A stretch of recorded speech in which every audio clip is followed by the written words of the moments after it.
Hello students, welcome to Vision Electrical. Previously हम लोगों ने overview of power system discuss किया, जिसमें पावर सिस्टम की बेसिक डेफिनेशन से लेकर इलेक्ट्रिसिटी कैसे जनरेट होने के बाद हमारे घर और फैक्ट्रीज तक पहुंचती है, ये हमने जाना। कॉन्सेप्ट ऑफ ग्रिड भी डिस्कस किया। देन फर्दर हम लोगों ने रीजनल ग्रिड्स और नेशनल ग्रिड्स के कॉन्सेप्ट को समझा। आज के इस थर्ड वीडियो लेक्चर में हम लोग variable load on power system discuss करने वाले हैं, जिसके अंदर हम लोग लोड कर्व्स और important factors and parameters discuss करेंगे। ठीक है।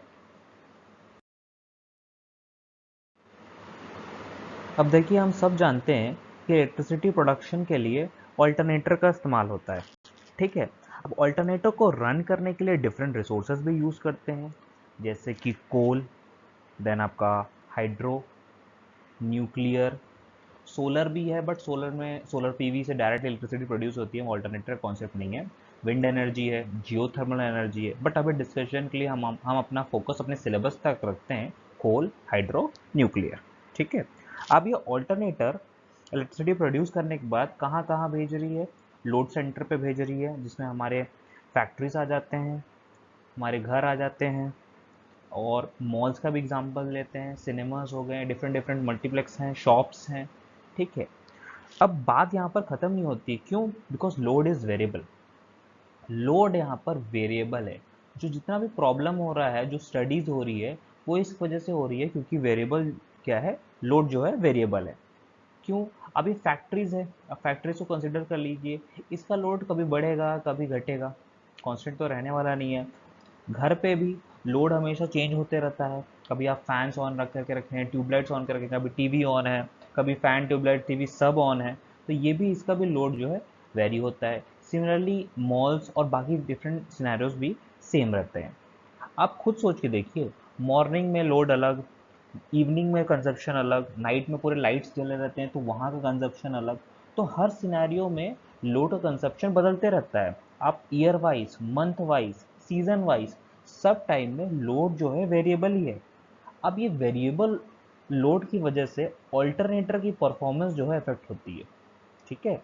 लोड के वेरिएशन से ऑल्टरनेटर की परफॉर्मेंस इफेक्ट होती है। तो होल समराइजेशन ये समझाने का ये है कि because of this variable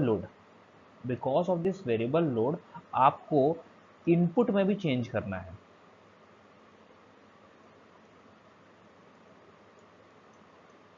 input has to change. ठीक है। जैसे आप अगर कोल की बात कर लें, अगर लोड यहाँ पर फैक्ट्रीज या होम सब में लोड अगर बढ़ रहा है, तो कोल की जो मात्रा है उसको बढ़ाना पड़ेगा, तभी मोर हीट जनरेट होगी, मोर स्टीम प्रोड्यूस होगा और लोड बढ़ेगा।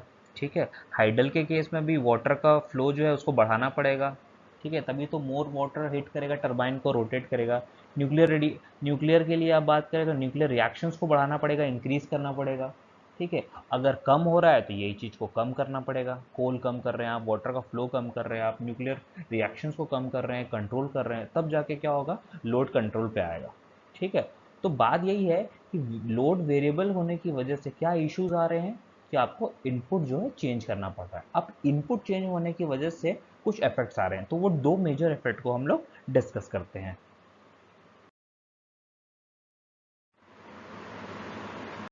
देखिए, the load on a power system varies from time to time due to uncertain demand of the consumers. Consumers का जो डिमांड है वो चेंज होते रहता है ना। तो डिमांड चेंज होते रहता है, तो उसको मीट करने के लिए, लोड को वेरी करने के लिए इनपुट जो है वेरी होगा। ठीक है। अब इनपुट वेरी होने से दो इफेक्ट आ रहे हैं। ठीक है। पहला है आपका रिक्वायरमेंट ऑफ एडिशनल इक्विपमेंट, और दूसरा है इंक्रीज इन प्रोडक्शन कॉस्ट। इसको एक एक करके समझते हैं। ठीक है। पहला क्या है, रिक्वायरमेंट ऑफ एडिशनल इक्विपमेंट। कैसे? सपोज करिए आप थर्मल पावर सिस्टम में काम कर रहे हैं, थर्मल पावर स्टेशन में काम कर रहे हैं। ठीक है। वहां पर इनपुट क्या है, कोल है, एयर है,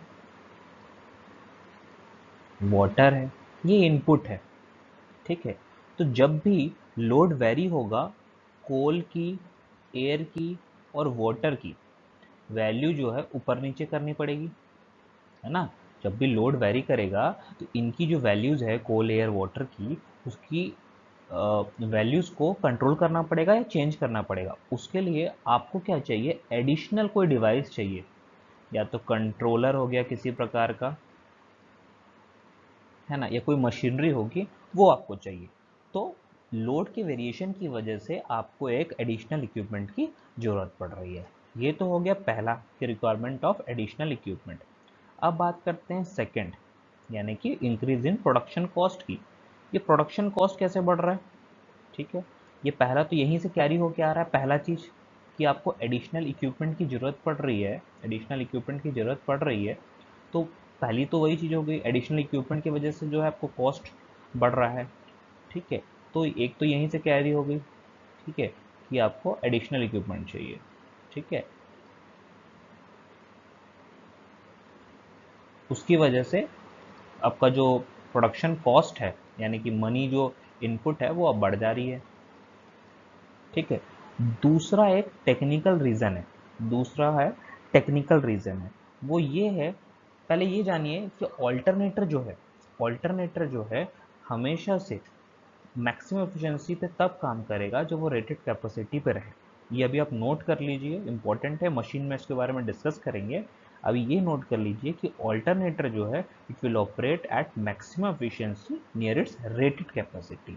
रेटेड कैपेसिटी मतलब ऑल्टरनेटर किसी पर्टिकुलर लोड के लिए मैन्युफैक्चरर ने डिज़ाइन किया होगा, उसमें उस प्रकार से पोल्स होंगे या वाइंडिंग होगी, है ना, तो उस लोड के लिए पर्टिकुलरली वो डिज़ाइन किया गया होगा, ठीक है। अब हमारा काम क्या है कि ऑल्टरनेटर को कैसे भी करके उसकी रेटेड कैपेसिटी के आसपास रन करवाना है, ठीक है। तो सपोज करिए मेरे पास एक ही ऑल्टरनेटर है, ठीक है, मेरे पास एक ही ऑल्टरनेटर है जिसकी रेटिंग 100 केवीए है, ठीक है, इसकी रेटिंग जो है 100 केवीए है।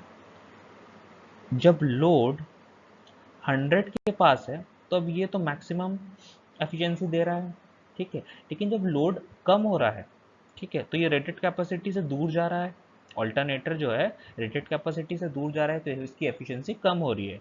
मान लीजिए ये लोड जो है डिक्रीज होते होते 50 के आसपास पहुंच गया, तब तो ये एफिशिएंसी नहीं प्रोवाइड कर पा रहा है, तो ये प्रॉब्लम है। तो सपोज करिए हमारे पास दो अल्टरनेटर रहते 50-50 के, है ना, दो अल्टरनेटर रहते 50 केवीए के, अगर दो अल्टरनेटर रहते, ठीक है, तो लोड अभी मान लो 50 पे है, तो मैंने ये वाला अल्टरनेटर को ऑन कर दिया, ये रन कर रहा है, मैक्सिमम एफिशिएंसी हो रही है, ठीक है। अब मान लीजिए ये बढ़ बढ़ के 100 हो गया, लोड बढ़ बढ़ के 100 हो गया, मैंने दोनों ऑन कर दिए, ठीक है। अगर मान लीजिए 50 से और कम हो गया लोड, तो 50 केवीए का एक ही जनरेटर को ऑन ऑन किया। कुछ भी हो, हम ऐसा गुणा भाग करते हैं कि ऑल्टरनेटर जो है आपके मैक्सिमम एफिशिएंसी पे काम हो, ठीक है। तो अब इसकी वजह से क्या हो रहा है, आपको एडिशनल जनरेटिंग यूनिट की ज़रूरत पड़ रही है। जनरेटिंग यूनिट यानी कि ऑल्टरनेटर की ज़रूरत पड़ रही है, additional parallel operation of alternator आप लोगों ने सुना होगा, पैरेलल ऑपरेशन ऑफ ऑल्टरनेटर की ज़रूरत पड़ रही है, ठीक है, पैरेलल ऑपरेशन ऑफ ऑल्टरनेटर की ज़रूरत पड़ रही है। तो इसकी वजह से भी प्रोडक्शन कॉस्ट बढ़ रहा है। तो सब कन्फ्यूजन और सब प्रॉब्लम्स कौन कर रहा है, वेरिएबल। लेकिन इस पर भी कोई बस नहीं है हमारा, क्योंकि लोड तो वेरी होगा ही, इनपुट वेरी होगा ही, ठीक है। चलिए नेक्स्ट देखते हैं।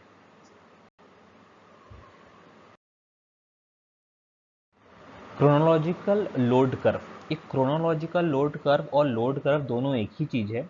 कुछ एग्जामिनेशंस में कंफ्यूज करने के लिए कभी कभार क्रोनोलॉजिकल लोड कर्व लिख दिया है, बट ये क्रोनोलॉजिकल लोड कर्व और लोड कर्व दोनों एक ही चीज़ है। ये क्रोनोलॉजिकल का मतलब होता है घटनाक्रम, ठीक है, किसी भी इवेंट्स का टाइमली ऑकरेंस जो है वो क्रोनोलॉजिकल कहलाता है, ठीक है। तो लोड कर्व क्या होता है, load curve shows the variation of load on the power station with respect to time।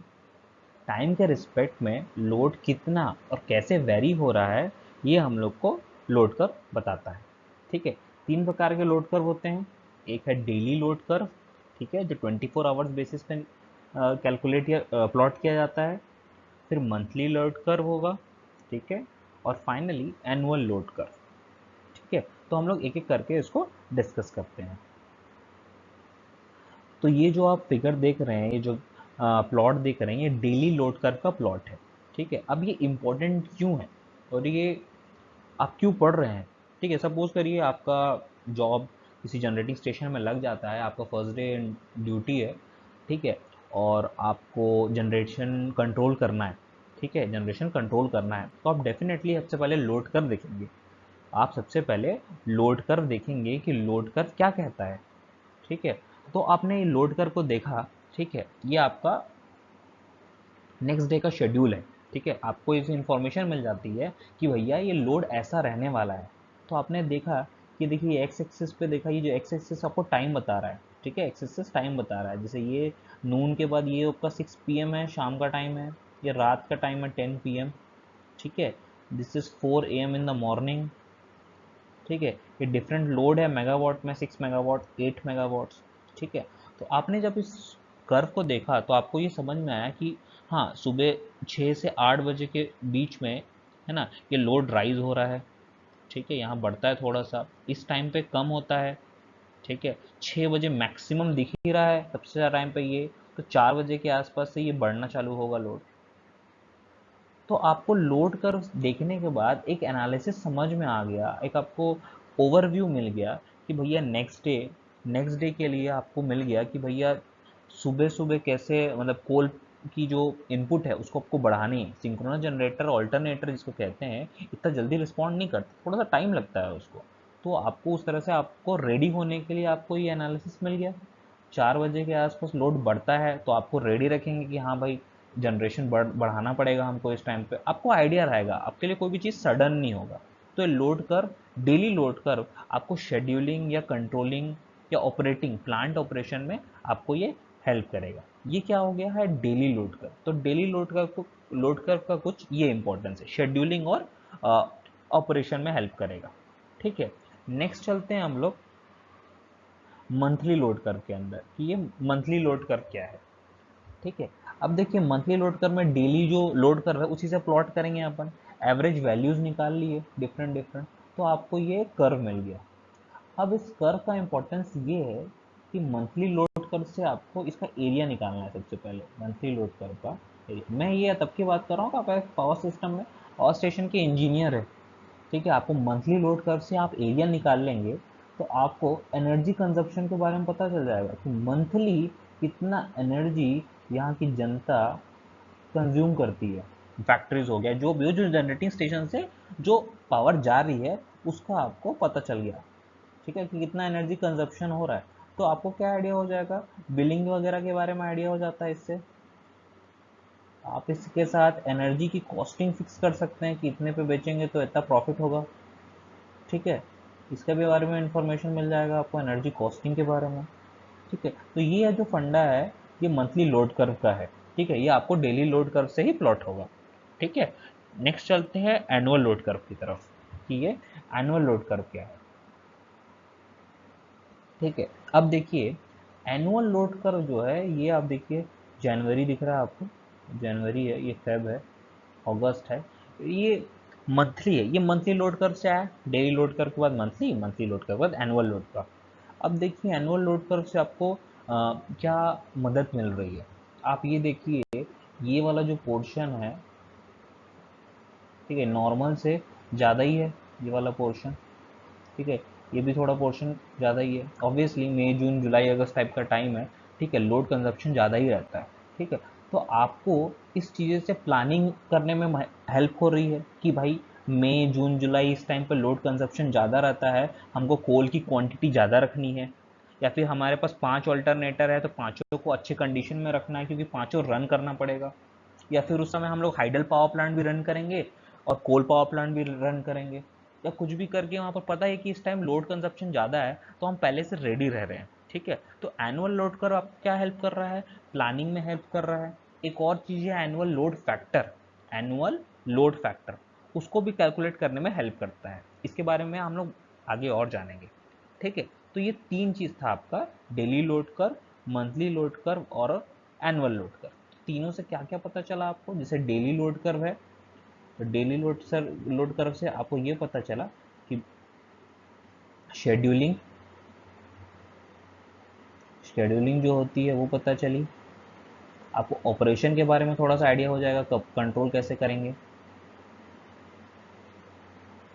Monthly load curve से आपको बिलिंग के बारे में इंफॉर्मेशन मिल जाएगा, प्लस फिक्स करना है आपको एनर्जी के रेट्स, तो उसके बारे में भी इंफॉर्मेशन मिल रही है आपको।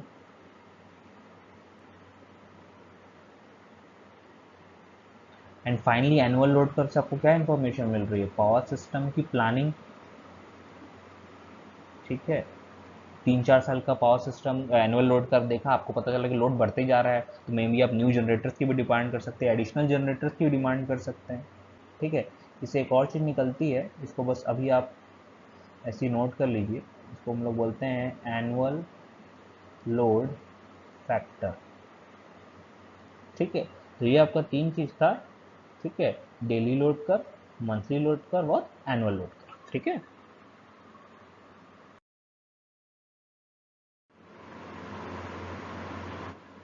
इंपॉर्टेंस ऑफ लोड कर्व के बारे में जानते हैं। हाँ, पहले तो हमने डिस्कस कर लिया कि लोड कर्व क्या होता है और कुछ इंपॉर्टेंट पॉइंट्स जान भी लिए हैं। आप कुछ और इंपॉर्टेंट पॉइंट्स जानते हैं।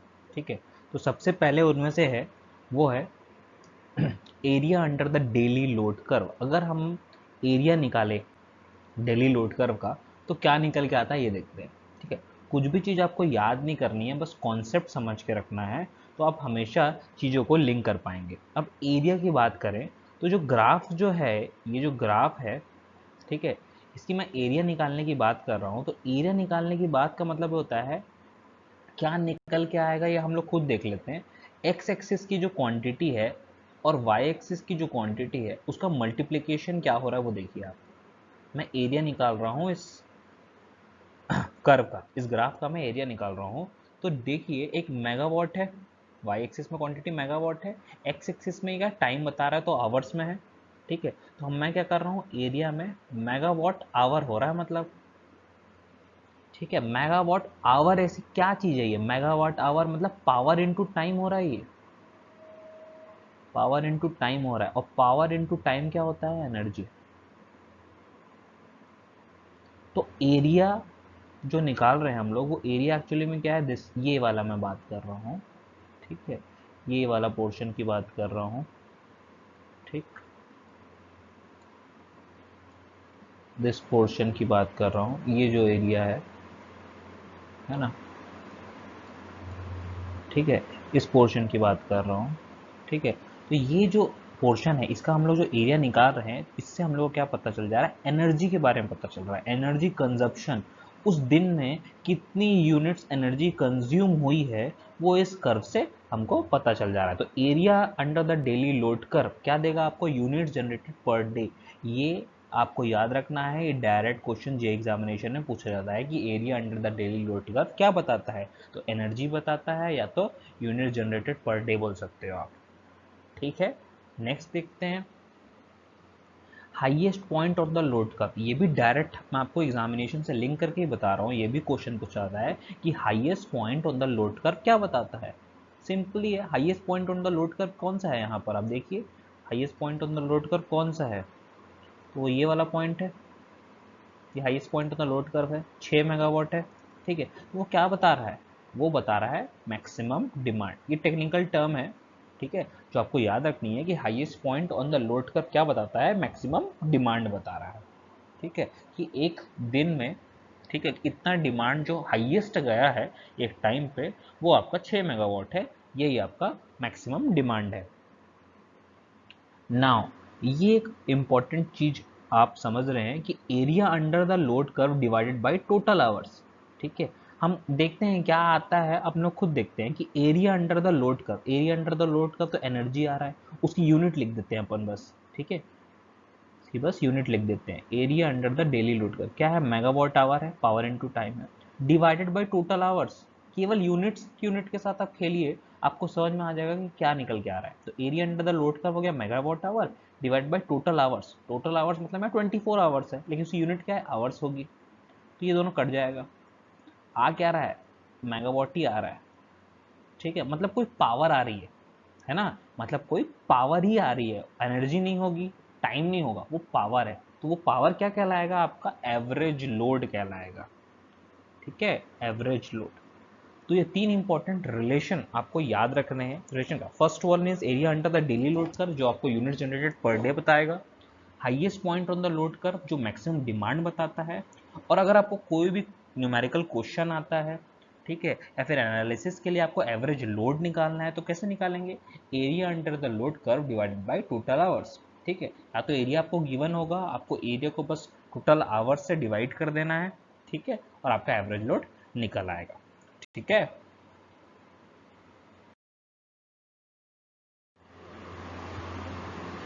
अब देखिए, इकोनॉमिक्स ऑफ पावर जनरेशन को समझने के लिए कुछ बिल्डिंग ब्लॉक्स, कुछ फंडामेंटल्स बहुत ज़रूरी है। उसी फंडामेंटल का आप स्टार्ट करने जा रहे हैं, धीरे धीरे करके एक एक फैक्टर्स या एक एक डेफिनेशन हम समझते जाएंगे। ठीक है, अब उसमें सबसे पहला और सबसे ईजीएस्ट पार्ट है, वो ये है आपका कनेक्टेड लोड। ये कनेक्टेड लोड क्या होता है? बहुत सिंपल है, the sum of continuous ratings, the sum of continuous ratings of all the equipments connected to the supply system is called as connected load।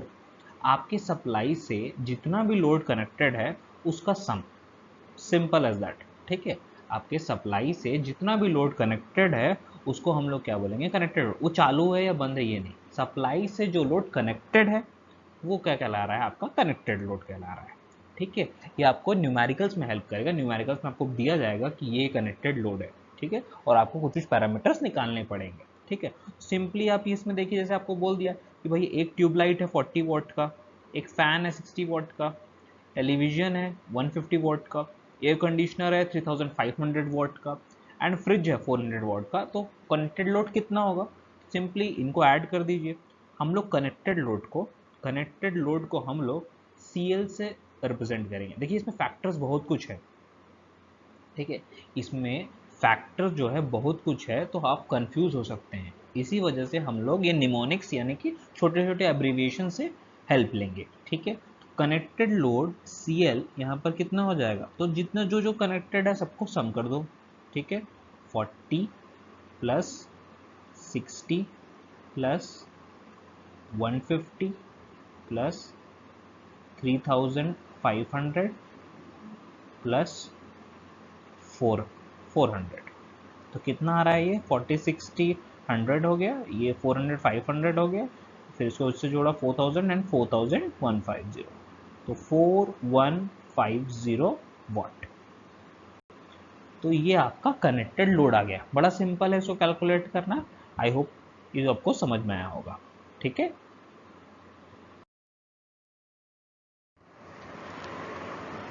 Next factor है, next important एक term है maximum demand. इसके बारे में हम discuss कर लिए हैं, लेकिन कुछ और इंपॉर्टेंट पॉइंट इसमें समझते हैं। तो maximum demand is the greatest demand of load on the power station during a given period. पुराना ही हम लोग कर्व ले लेते हैं, ठीक है, और देखिए इसी में आप देख सकते हैं कि ये आपका मैक्सिमम डिमांड है। क्लियरली ये विजिबल है, कोई इशू नहीं होना चाहिए आपको। ठीक है, ये शाम के 6 बजे के आसपास 6 मेगावाट का जो लोड है वो मैक्सिमम डिमांड है। एक गिवन पीरियड में सबसे पीक डिमांड होता है आपका, वो आपका मैक्सिमम डिमांड है। ठीक है, अब इसमें याद रखने की बात ये है कि मैक्सिमम डिमांड जो रहेगा वो जनरली कनेक्टेड लोड से कम होता है ना। मैक्सिमम डिमांड जो रहेगा आपका वो कनेक्टेड लोड से कम रहता है। मैक्सिमम डिमांड, जिसको हम लोग M से डिनोट करने वाले हैं, वो कनेक्टेड लोड से कम रहता है। आप खुद ही सोचिए, आपके घर में कनेक्टेड लोड जो होगा वो फैंस है, लाइट्स है, टीवी, फ्रिज, ठीक है, और भी डिफरेंट डिफरेंट लोड्स होंगे, वॉशिंग मशीन होगा, और भी डिफरेंट डिफरेंट लोड्स होंगे। तो आपका मैक्सिमम डिमांड क्या होगा? कनेक्टेड लोड से ज़्यादा तो हो ही नहीं सकता। एक बार के लिए इक्वल हो सकता है, लेकिन ज़्यादा तो हो ही नहीं सकता। लेकिन इक्वल भी नहीं होगी, बहुत रेयर होता है, रेयरेस्ट ऑफ द रेयर होगा कि आप घर के सब कुछ जितना भी लोड कनेक्टेड है आप सबको उसको ऑन करके रखो। हर चीज़, एक छोटा सा चार्जर से लेकर सब कुछ ऑन करके रखो, ये बहुत रेयर चीज़ है। ठीक है, तो आपको ये याद रखनी है कि मैक्सिमम डिमांड जो रहता है वो कनेक्टेड लोड से कम होता है। ठीक है, नेक्स्ट ये बात इंपॉर्टेंट है कि maximum demand helps in determining the installed capacity of the power station. अब मैक्सिमम डिमांड से क्या पता चल रहा है आपको? Installed capacity of the power station. भाई ये कैसे है? अब वो समझते हैं कि कैसे ये इंपॉर्टेंट है। देखिए, अब ये मैक्सिमम डिमांड जैसे आप इस कर्व में देखिए कितना है, 6 मेगावाट है। ये मेरे को पहला, मैं इंजीनियर हूँ, मैं डिज़ाइन कर रहा हूँ, मेरे को पहले से पता है कि भैया यहाँ पर जो मैक्सिमम डिमांड होता है 6 मेगावाट जाता है। ठीक है, तो मैं पावर स्टेशन जो डिज़ाइन करूँगा, ठीक है, जो ऑल्टरनेटर रखूँगा, उसका जो इंस्टॉल्ड कैपेसिटी है वो कम से कम 7 रखूँगा, 7 मेगावाट रख लूँ, ठीक है, या 6.5 ही रख लो, या जो भी हो, मैक्सिमम डिमांड से थोड़ा ज़्यादा ही रखेंगे, कम तो बिल्कुल ही नहीं रखेंगे, है ना। ऐसा तो नहीं है कि चलो 5 मेगावाट का प्लांट डिज़ाइन कर लेते हैं। क्यों भाई, जब 6 बजे 6 मेगावाट का लोड आएगा तो कहाँ से दोगे, तब तो इशू है। इसी वजह से ये 5 मेगावाट नहीं चलेगा भाई, ये 7 मेगावाट लेते हैं। इन फ्यूचर थोड़ा सा लोड बढ़ता भी है तो 7 मेगावाट, 1 मेगावाट का हम लोग गैप लेके चल रहे हैं, वो हेल्प कर जाएगा। तो इसी वजह से मैक्सिमम डिमांड एक इम्पॉर्टेंट फैक्टर है, और मैक्सिमम डिमांड के नॉलेज से हमको क्या पता चलता है, installed capacity of the power station. ठीक है,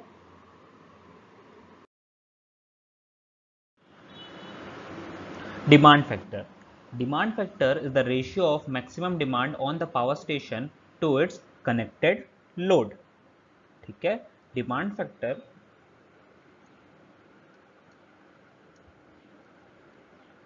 इसका किसका रेशियो है, maximum demand to connected load का।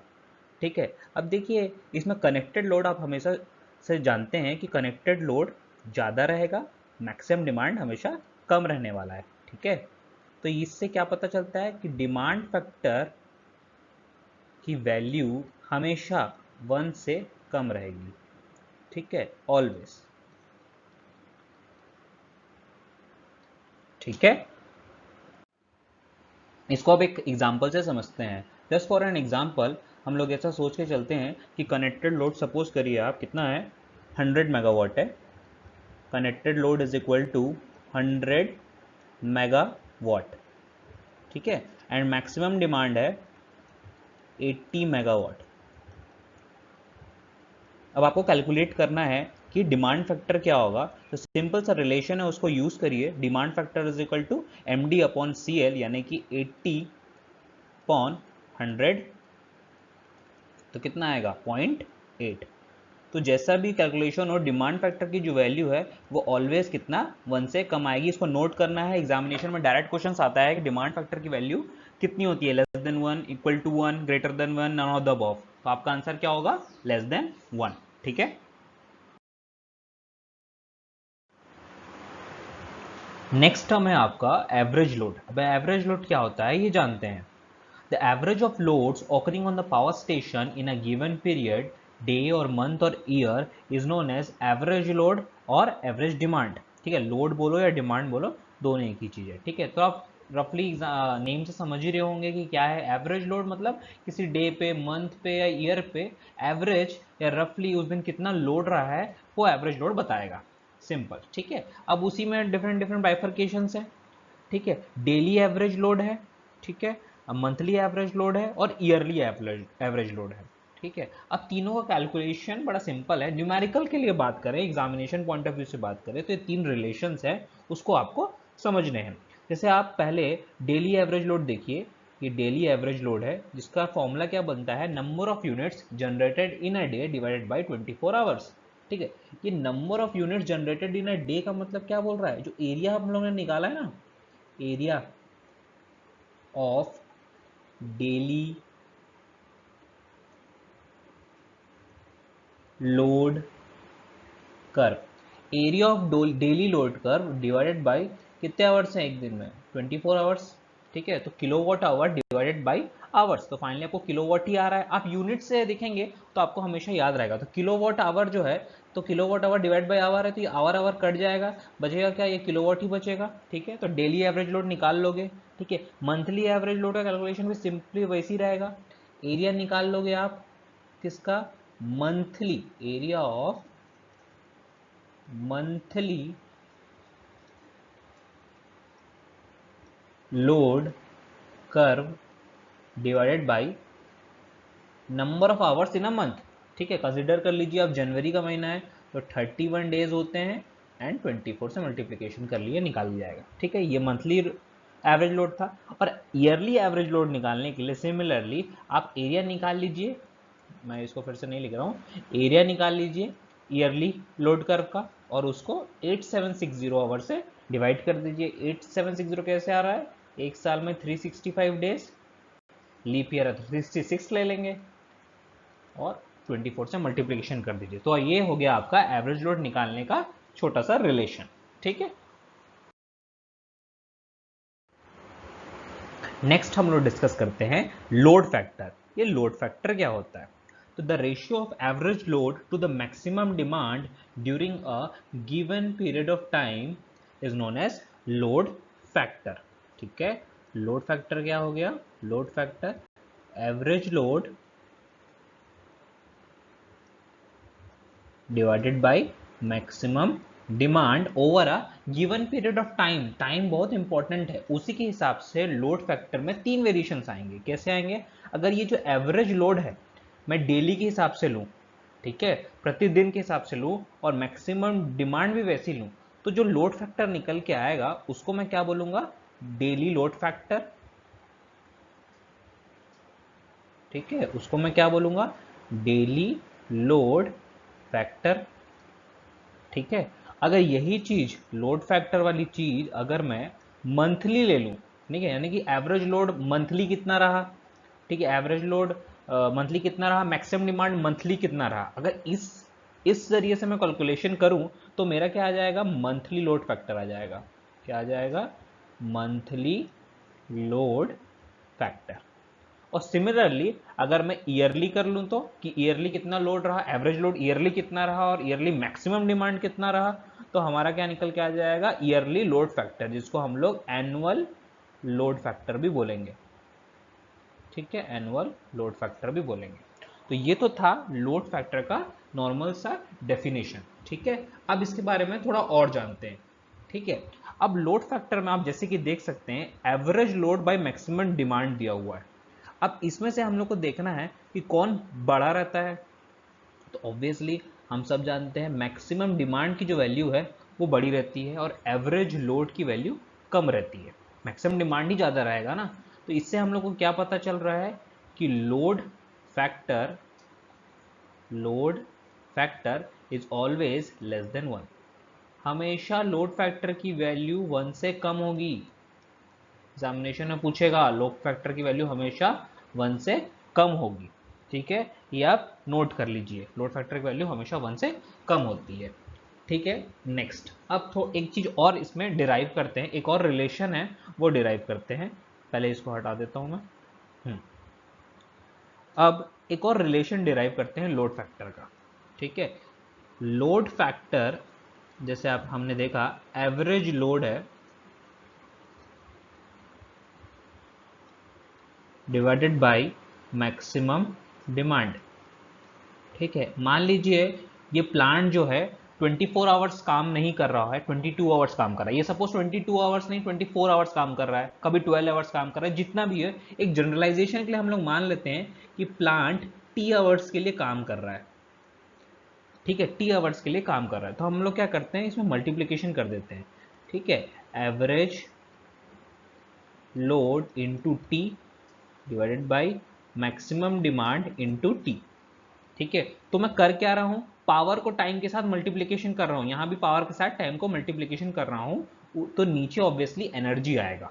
ठीक है, तो इसको हम लोग लिखते हैं यूनिट्स, यानी कि energy generated in T hours divided by maximum demand into T hours. तो ये भी एक रिलेशन हो गया लोड फैक्टर का। अगर आपको मान लीजिए एनर्जी दे देगा, न्यूमेरिकल में एनर्जी दे दिया, तो एनर्जी दे दिया तो इसके लिए आपको ये वाला रिलेशन यूज करना है। ठीक है, नेक्स्ट चलते हैं, एक और चीज समझते हैं लोड फैक्टर के अंदर ही। अब इसमें आपको इंपॉर्टेंट नोट ये रखना है कि higher the load factor of the power station lesser will be the cost per unit generator. मतलब लोड फैक्टर जितना ज़्यादा हाई होगा इलेक्ट्रिसिटी जनरेशन का कॉस्ट उतना ही कम होगा। ठीक है, कैसे? सिंपल, वही रिलेशन देखते हैं, सब कुछ रिलेशन में ही छुपा हुआ है, आप उसको ही समझिए। लोड फैक्टर क्या हो रहा है? Average load divided by maximum demand. तो जितना ज्यादा लोड होगा, लोड फैक्टर जितना ज्यादा होगा, ऑब्वियसली 1 से तो कम ही होता है, लेकिन 1 के जितना ज्यादा क्लोज होगा, 0.95 0.96, तो ये उतना बेनिफिशियरी है। कैसे? लोड फैक्टर हाई है तो ऑब्वियसली कम क्या होगा, ये मैक्सिमम डिमांड कम होते जाएगा। जितना ज्यादा लोड फैक्टर मैक्सिमम डिमांड उतना कम। मैक्सिमम डिमांड से हम लोग क्या निकालते हैं, हम लोग पहले डिस्कस करें हैं, प्लांट कैपेसिटी। तो मैक्सिमम डिमांड अगर कम है तो प्लांट कैपेसिटी बढ़ेगी या कम होगी? कम होगी। मैक्सिमम डिमांड कम हो गई, 50 मेगावाट थी मान लीजिए, अब वो कम होके 25 मेगावाट हो गई मैक्सिमम डिमांड, तो उसको सप्लाई करने के लिए जो प्लांट की कैपेसिटी है वो भी कम हो गई, प्लांट कैपेसिटी कम हो गई। अब प्लांट कैपेसिटी कम हो रही है तो जो ऑल्टरनेटर हम लोग इंस्टॉल कर रहे हैं, ऑल्टरनेटर जो हम लोग इंस्टॉल कर रहे हैं उसका जो रेटिंग होगा वो कम होगा। कम रेटिंग का ऑल्टरनेटर सस्ता आएगा ना, तो कॉस्ट भी कम हो रही है। तो ये इसका डायरेक्टली इफेक्ट किस पे पड़ रहा है? कॉस्ट ऑफ इलेक्ट्रिसिटी जनरेशन पे पड़ रहा है। इसी वजह से आपको ये याद रखना है कि higher the load factor of the power station, lesser will be the cost per unit generator. ये कॉस्ट पे काफी इफेक्ट पड़ता है। ठीक है, कॉस्ट पे काफी इफेक्ट पड़ता है। तो लोड फैक्टर का सिग्निफिकेंस देखेंगे आप प्रैक्टिकली तो यही है कि लोड फैक्टर को हम लोग को हाई रखना है। ठीक है,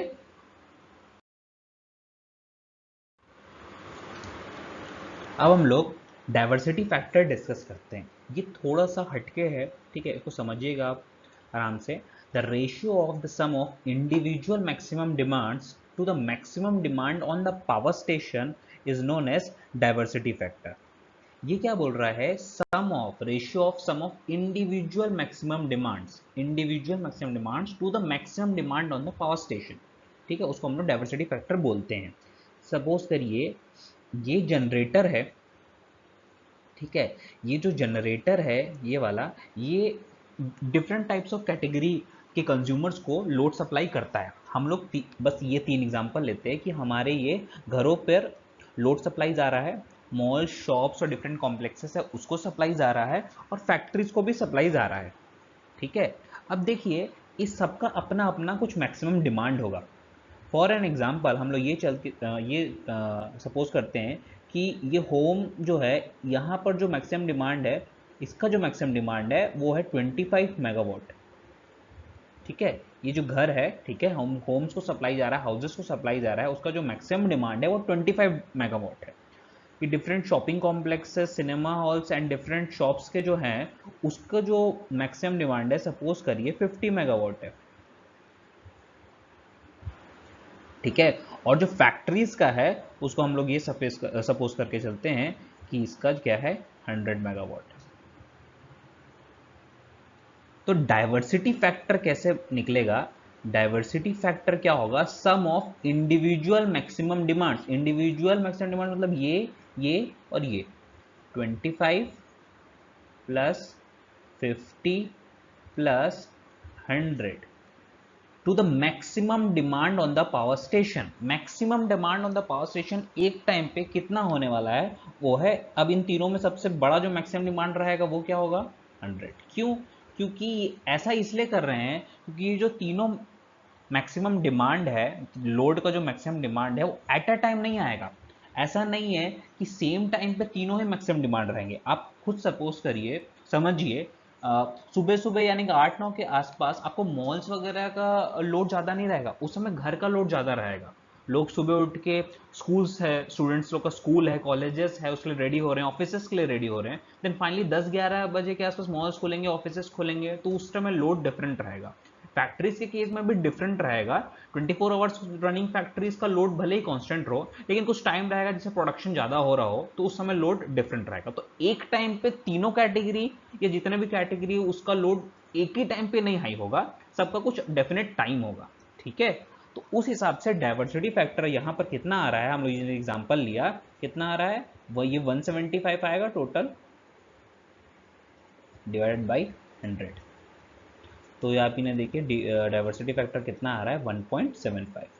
तो ये एक अलग चीज इसलिए है क्योंकि हमने बहुत देर से जो भी देख रहे थे वो ऑलवेज लेस देन 1 ही आ रहा था। यहाँ पर डाइवर्सिटी फैक्टर जो है वो हमेशा 1 से ज़्यादा आता है। ठीक है, अब डाइवर्सिटी फैक्टर जो है ये भी इंपॉर्टेंट क्यों है, क्योंकि इसका भी वही फंडा है जैसे लोड फैक्टर रखा था। Higher the diversity factor of the power station lesser will be the cost per unit generated. जितना ज़्यादा डाइवर्सिटी फैक्टर होगा उतना क्या होगा, कॉस्ट पर यूनिट जनरेशन जो रहेगा वो कम होगा। देख लेते हैं, रिलेशन से ही देख लीजिए आप, डाइवर्सिटी फैक्टर का जो रिलेशन है उससे ही देख लीजिए आप। Diversity factor is equal to sum of individual maximum demand divided by maximum demand on power station. तो ये जितना ज़्यादा होगा maximum demand on power station उतना कम होगा। इसकी वजह से क्या होगा, मैक्सिमम डिमांड कम होगा तो प्लांट की कैपेसिटी हम कम बनाएंगे, प्लांट की कैपेसिटी कम बनाएंगे। उसकी वजह से क्या हो रहा है, इंस्टॉलेशन कॉस्ट वगैरह कितना आ रहा है, कम आ रहा है। ठीक है, तो जो मनी इनपुट हो रहा है वो कम हो रहा है। ठीक है, तो डाइवर्सिटी फैक्टर एक है और एक लोड फैक्टर है, ये दोनों की वैल्यू ज़्यादा रहनी चाहिए, ये दोनों की वैल्यू ज़्यादा रहनी चाहिए, तभी जो है कॉस्ट पर यूनिट जनरेशन जो रहेगा वो कम आएगा।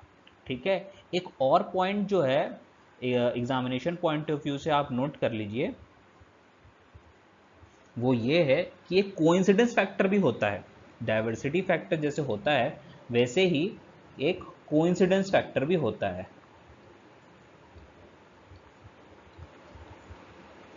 कोइंसिडेंस फैक्टर होता है, और वो क्या होता है, ये बस एग्जामिनेशन पॉइंट ऑफ व्यू से मैं आपको बता रहा हूँ। Coincidence factor is equal to 1 upon diversity factor. ये डाइवर्सिटी फैक्टर का रेसिप्रोकल होता है। बस आप यही याद रख लीजिए कि कोइंसिडेंस फैक्टर जो है वो डाइवर्सिटी फैक्टर का रेसिप्रोकल होता है, और कोइंसिडेंस फैक्टर की जो वैल्यू होती है it is always less than 1। ठीक है,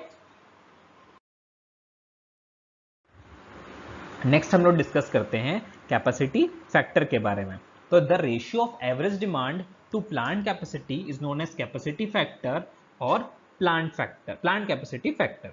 ठीक है, जो कैपेसिटी फैक्टर होता है वो average demand divided by plant capacity. ठीक है, इसमें भी देख लेते हैं, प्लांट कैपेसिटी हमेशा एवरेज डिमांड से ज़्यादा होगी, तो ऑब्वियसली कैपेसिटी फैक्टर जो रहेगा वो 1 से हमेशा कम होगा। Always capacity factor will be less than 1।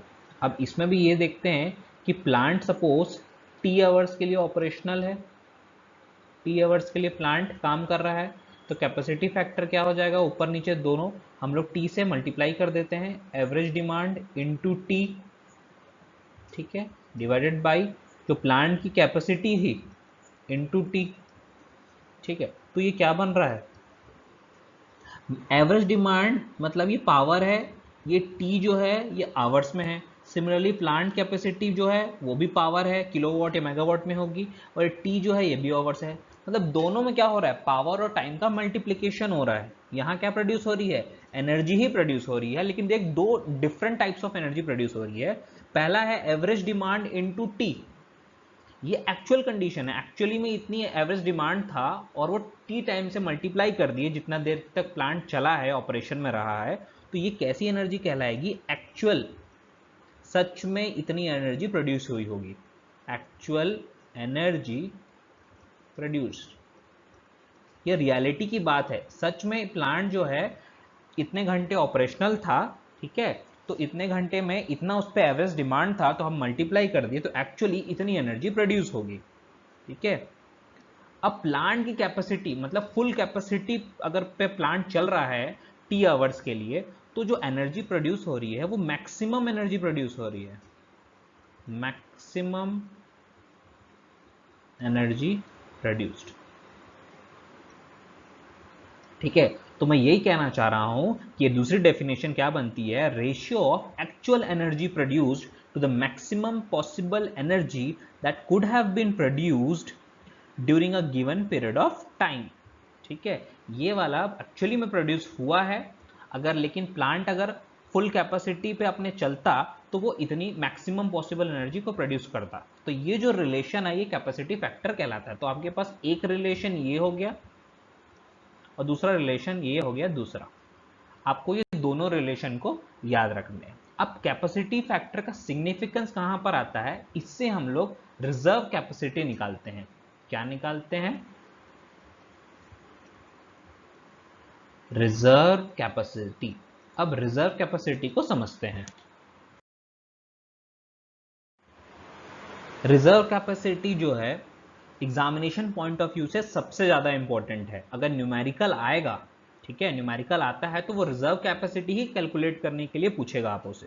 ठीक है, तो आपको अच्छे से समझना है कि रिजर्व कैपेसिटी कैसे है, कैसे निकालते हैं। ठीक है, इसका न्यूमेरिकल भी करेंगे अपन। ठीक है, तो रिजर्व कैपेसिटी का जो रिलेशन है वो क्या बोलता है, reserve capacity is equal to plant capacity minus maximum demand. ठीक है, अब देखिए मैंने प्लांट डिज़ाइन किया है तो वो मैक्सिमम डिमांड को देख के ही डिज़ाइन किया है। ठीक है, मैक्सिमम डिमांड सपोज करिए एक जगह की मैंने लोड कर देखा, ठीक है, और एनालाइज किया डेली, मंथली और ईयरली लोड कर देख के मैंने ये समझा यहाँ का जो मैक्सिमम डिमांड है, ठीक है, मैक्सिमम डिमांड है वो सपोज कर लीजिए आप 25 मेगावाट है। अब मेरे को प्लांट जो है सेटअप करना है, तो मेरे को प्लांट जो सेटअप करना है तो मैक्सिमम डिमांड को देखते हुए प्लांट की कैपेसिटी मेरे को 25 मेगावाट तो मिनिमम रखनी है। 25 मेगावाट तो मिनिमम रखनी है क्योंकि इतना तो सप्लाई करना ही है। ठीक है, बट मैं पावर सिस्टम में एक अच्छी प्लानिंग कर रहा हूं और ये देख रहा हूं कि क्या देख रहा हूं कि फ्यूचर में लोड बढ़ भी सकता है, फ्यूचर में लोड बढ़ भी सकता है। तो अभी से उसके बारे में सोचते हुए मैं प्लांट की कैपेसिटी 25 मेगावाट को ना रख के 30 मेगावाट रखता हूं। ठीक है, 30 मेगावाट रखता हूँ। फ्यूचर में मान लीजिए लोड बढ़ता है, ऑब्वियसली बढ़ेगा ही, है ना, तो ये देखते हुए मैं 30 मेगावाट रखता हूँ। तो हम लोग को ये पता चलता है यहाँ से कि रिजर्व कैपेसिटी एक प्लांट की कितनी आ गई है, plant capacity minus maximum demand, तो कितना हो जाएगा 30 माइनस 25 यानी कि 5 मेगावाट। आपको डिफरेंट डिफरेंट रिलेशंस दिया जाएगा न्यूमेरिकल में और उसकी मदद से आपको रिजर्व कैपेसिटी कैलकुलेट करने के लिए बोला जाएगा। सिंपल सा फॉर्मूला है plant capacity minus maximum demand, तो इसको आप याद रखिएगा। ठीक है, नेक्स्ट फैक्टर है आपका प्लांट यूटिलाइजेशन फैक्टर। फैक्टर्स बहुत है लेकिन आप डरिए मत, हम लोग इसको याद करने का भी ट्रिक समझेंगे। ठीक है, तो अभी समझिए प्लांट यूटिलाइजेशन फैक्टर क्या होता है, the ratio of maximum demand to the plant capacity. Plant utilisation factor, plant को कितना यूटिलाइज कर पा रहे हो, ठीक है, प्लांट को कितना यूटिलाइज कर पा रहे हो ये प्लांट यूटिलाइजेशन फैक्टर बताएगा। ये क्या रेशियो है, maximum demand divided by plant capacity, plant की कैपेसिटी। अब ये कौन सा बड़ा होगा इसमें से, मैक्सिमम डिमांड की प्लांट कैपेसिटी। ऑब्वियसली प्लांट की कैपेसिटी ज़्यादा होगी तो प्लांट यूटिलाइजेशन फैक्टर जो है ये जो है कम होगा। लेकिन कभी कभार ऐसा हो सकता है कि मैक्सिमम डिमांड जो है वो प्लांट कैपेसिटी के बराबर हो जाए, इमरजेंसी कंडीशन में हमको बहुत लोड चाहिए तो प्लांट कैपेसिटी और मैक्सिमम डिमांड सेम हो सकते हैं, चांसेस हैं। ठीक है, तो इसी कारण ये याद रखिएगा कि plant utilisation factor is always less than or equal to 1।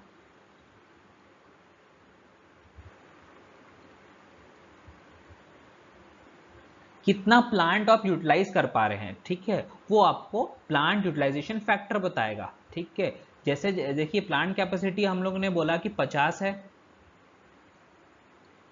ठीक है, मैक्सिमम डिमांड 25 है। ठीक है, इसको आप करेंगे तो कितना आएगा, 50% के आसपास आएगा। तो प्लांट कितना यूटिलाइज कर पा रहे हैं आप, 50% ही। मैक्सिमम डिमांड को और बढ़ाते जाओगे आप, प्लांट कैपेसिटी तो सेम है, मैक्सिमम डिमांड मान लिया और बढ़ रहा है इन फ्यूचर, तो ये जो प्लांट यूटिलाइजेशन फैक्टर है ये भी बढ़ते जा रहा है। तो plant utilisation factor simply study purpose के लिए काम आता है, जो हमको ये बताता है कि प्लांट कितना यूटिलाइज हो रहा है। ठीक है, नेक्स्ट है आपका प्लांट यूज फैक्टर। देखिए अभी हम लोग पहले जो पढ़ा वो प्लांट यूटिलाइजेशन फैक्टर था, ये प्लांट यूज फैक्टर है, आपको कंफ्यूज नहीं होना है। वैसे ये लीस्ट इंपॉर्टेंट है एग्जामिनेशन पॉइंट ऑफ व्यू से, बट यूटिलाइजेशन फैक्टर जो था वो पहले था, अभी यूज फैक्टर है। ठीक है, प्लांट यूज फैक्टर मतलब आप प्लांट को कितना यूज कर रहे हैं। ठीक है, प्लांट को कितना यूज कर रहे हैं, और यूटिलाइज का मतलब है आप कितना यूज कर पा रहे हैं। ठीक है, कितना यूज कर पा रहे हैं, उसको कितना ज्यादा आप एफिशिएंटली यूज कर पा रहे हैं, that is plant utilisation factor, और ये प्लांट यूज फैक्टर है। ठीक है, अब ये क्या बोल रहा है, इसका जो रिलेशन है ये है plant use factor is equal to ratio of energy generated. ठीक है, एनर्जी कितनी जनरेट हुई है। ठीक है, तो पावर स्टेशन का आउटपुट आएगा, है ना, आउटपुट यानी कि एनर्जी जो है किलोवाट आवर्स में, output divided by plant capacity into number of hours. Plant की कुछ कैपेसिटी होगी जिसको डिजाइन किया गया है, इनटू नंबर ऑफ आवर्स, कितने देर वो यूज में रहा। तो ये जो रिलेशन है ये प्लांट यूज फैक्टर है। अगर मैं आपको एक एग्जांपल देता हूं, सपोज करिए एक साल का निकाल रहे हैं हम लोग, एक साल के लिए प्लांट ने 7 पॉइंट, आउटपुट देखते हैं कितना है, आउटपुट है आपका 7.35 इंटू 10⁶ यूनिट्स बिजली बनाई। ठीक है, इतनी इलेक्ट्रिसिटी प्लांट ने प्रोड्यूस की। ठीक है, और मान लीजिए प्लांट जो है, प्लांट की जो कैपेसिटी है वो आपकी 20 मेगावाट है। कितनी है, 20 मेगावाट, 20 मेगावाट है। ठीक है, और वो कितने घंटों तक काम किया। ठीक है, साल में 8760 आवर्स होते हैं, लेकिन मान लीजिए वो 2190 इतने घंटों तक ही उसने काम किया। जब इसको सॉल्व करेंगे तो आपकी जो वैल्यू आएगी वो आएगी 0.167, यानी कि 16.7%। तो ये आपको ये बता रहा है कि प्लांट कितना प्रतिशत यूज हुआ है, तो 16.7% प्लांट यूज हुआ है। ठीक है, ये था आपका प्लांट यूज फैक्टर। अभी इतने सारे फैक्टर्स और टर्म्स हैं, तो इनको याद करने में थोड़ी डिफिकल्टी हो सकती है। एक चैप्टर में तो ठीक है इजी, एक ही चैप्टर नहीं पढ़ना है आपको, काफ़ी सब्जेक्ट्स पढ़ने हैं, काफ़ी चैप्टर्स पढ़ने हैं, तो ठीक है।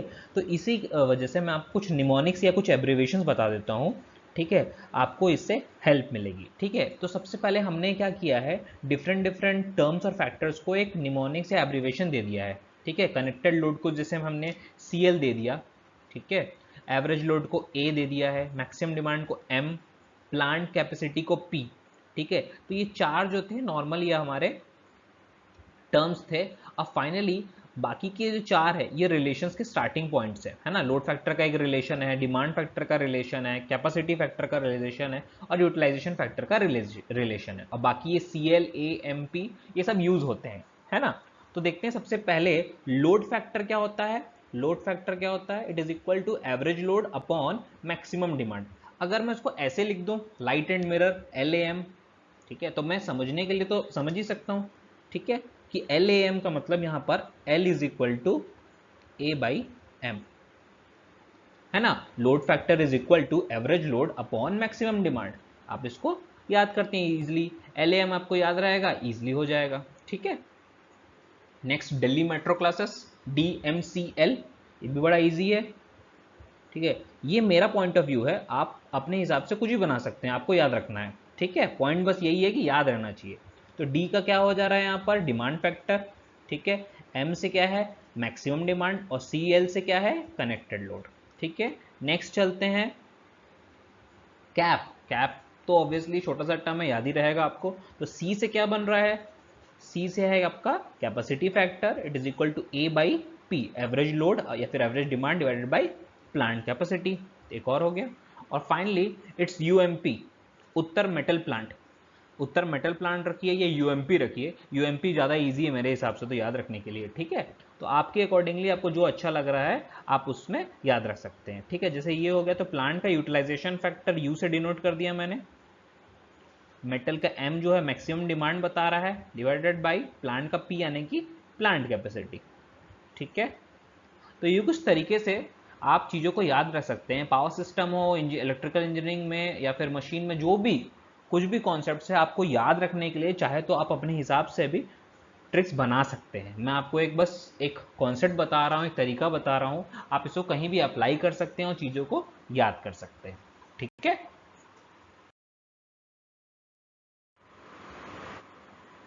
जल्दी से समराइज कर लेते हैं कि आज हम लोगों ने क्या स्टडी किया। स्टार्टिंग किया हम लोगों ने वेरिएबल लोड से, जाना कि लोड कैसे वेरिएबल है और उसकी वजह से क्या इफेक्ट्स हैं, उसकी वजह से कैसे हमको इनपुट को वेरी करना पड़ता है, ठीक है। उसके बाद हम लोग ने शिफ्ट किया अपना डिस्कशन लोड कर्व की तरफ, ठीक है, लोड कर्व और उसके इम्पोर्टेंस। नेक्स्ट हम लोगों ने कुछ इंपॉर्टेंट टर्म्स को समझा, connected load, maximum demand, average load. फिर इनसे रिलेटेड काफ़ी फैक्टर्स डिस्कस किए, जैसे कि डिमांड फैक्टर, लोड फैक्टर, उसके बाद diversity factor, capacity factor. Capacity factors के बाद हम लोग ने रिजर्व कैपेसिटी के बारे में जाना। ये रिजर्व कैपेसिटी मैं अभी भी बोल रहा हूँ, बहुत इंपॉर्टेंट है। सभी फैक्टर्स इंपॉर्टेंट है, लेकिन जो न्यूमेरिकल्स आएगा वो रिजर्व कैपेसिटी निकालने के लिए ही आएगा, ठीक है। Plant utilisation factor, plant use factor, ठीक है, ये कॉन्सेप्ट्स हमने डिस्कस किए। और फाइनली ट्रिक्स कुछ समझे कि कैसे इन सब फैक्टर्स को याद रखा जाए, ठीक है। तो आज के लिए बस इतना ही, ठीक है। Thank you.